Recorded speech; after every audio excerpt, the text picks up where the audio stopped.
Српската заедница во Македонија, регионален одбор Куманово, вчера го одбележа денот на бомбардирањето на спортскиот аеродром Аџитипе во близина на Куманово, кога била нападната војската на Кралството Југославија од страна на германската авиација на 6 април 1941 година.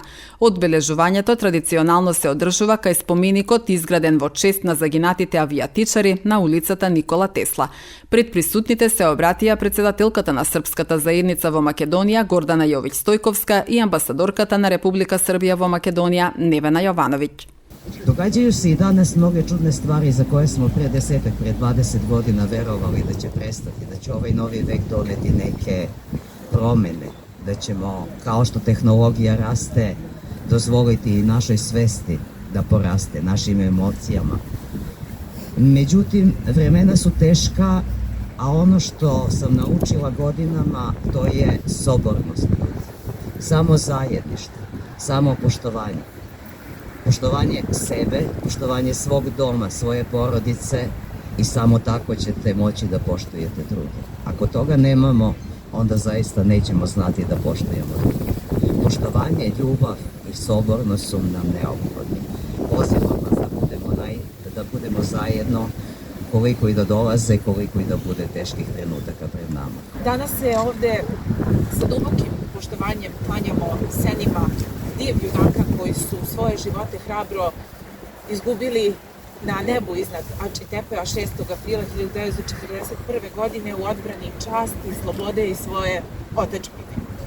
Njihova žrtva nije samo znak vojničke hrabrosti, njihova žrtva je trajni simbol slobode i večiti temelj kulture sećanja koju smo i kao država i kao celokupan srpski narod dužni da na ispravan način negujemo. Srbija se danas u vremenima regionalnih turbulencija i globalnih previranja suočava sa drugačijim, ali ništa manje ozbiljnim izazovima. U vremenima novih izazova potrebni su nam sabornost, jedinstvo, sloga i nadasve mudrost. Danas se borba za očuvanje srpskog identiteta, za naš celokupni duhovni i kulturni identitet vodi jednakom snagom, ali možda nekim drugačijim sredstvima koje se na prvo mesto zasnivaju na našem zalaganju za istinu, pravo, pravdu i pre svega u miru. Suprotstavljanje velikih heroja čijim senima se danas klanjamo brojčano i tehnološki nadmoćnijem neprijatelju za nas su večni podsjetnik da budemo dosledni potomci njihovi i dostojni sledbenici njihove žrtve kako ona ne bi bila uzaludna. A veliki Ivo Andrić je rekao da je istorija jednog naroda ništa drugo do njegova borba za slobodu. Sloboda nikada nije garantovana i zato je i ta borba neprestana. U toj borbi kultura sećanja zauzima važno mesto jer samo narodi koji pamte ko su nikada neće nestati. Zahvaljujem se zajednici Srba u Makedoniji što nas svake godine sabira na ovom mestu. Zahvaljujem se predstavnicima grada Kumanova na gostoprimstvu i mogućnosti da se danas na dostojanstven način poklonimo senima naših predaka u minulim vekovima koji su iza nas tako čudno isprepletanim sudbinama balkanskih naroda. Stradao je i srpski, stradao je i makedonski narod, a večna zahvalnost našim precima je naš dug, a njihova dela zvezda vodilja za buduće generacije. Neka im je večna slava i hvala. 13 jugoslovenskih aviona zatečeni napadom poleće sa Kumrovskog aerodroma, kako reče ambasadorka u nebo, i prihvata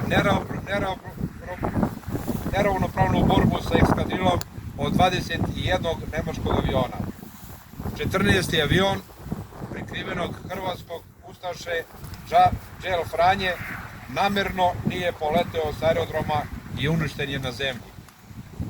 O požrtvovanosti, epskoj borbi, pogibi i herojstvu kumanovskih pilota tog 6. aprila 1941. godine govori podatak da je kapetan prve klase Vojislav Popović, komandant 111. lovačke eskadrile, kad je ostao bez municije, odlučio se na samoubilački čin, tako što je svojim avionom udario u neprijateljski, nakon čega su se obe letelice srušile. To je učinio i njegov saborac, poručnik Milorad Tanasić, koji je direktnim udarom svoje letelice u nemački avion uspeo da uništi još jedan Messerschmitt 110, položivši svoj život na oltar otadžbine. I opravdano istoričari postavljaju pitanje da li su prve kamikaze u Drugom svjetskom ratu bili japanski piloti ili su to bili ovi jugoslovenski piloti sa Kumanovskog aerodroma.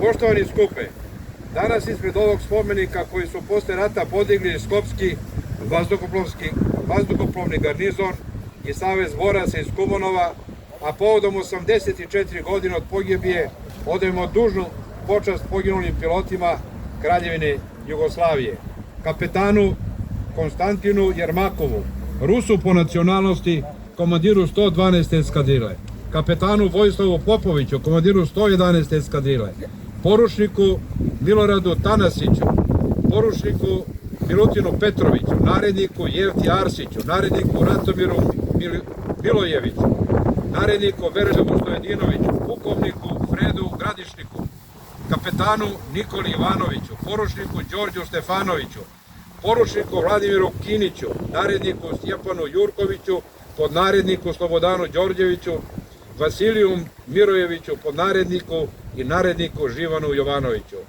Ukupno je 15 poginulih sa Kumanovskog aerodroma, a 4 pilota Kraljevine Jugoslavije je bilo ranjeno.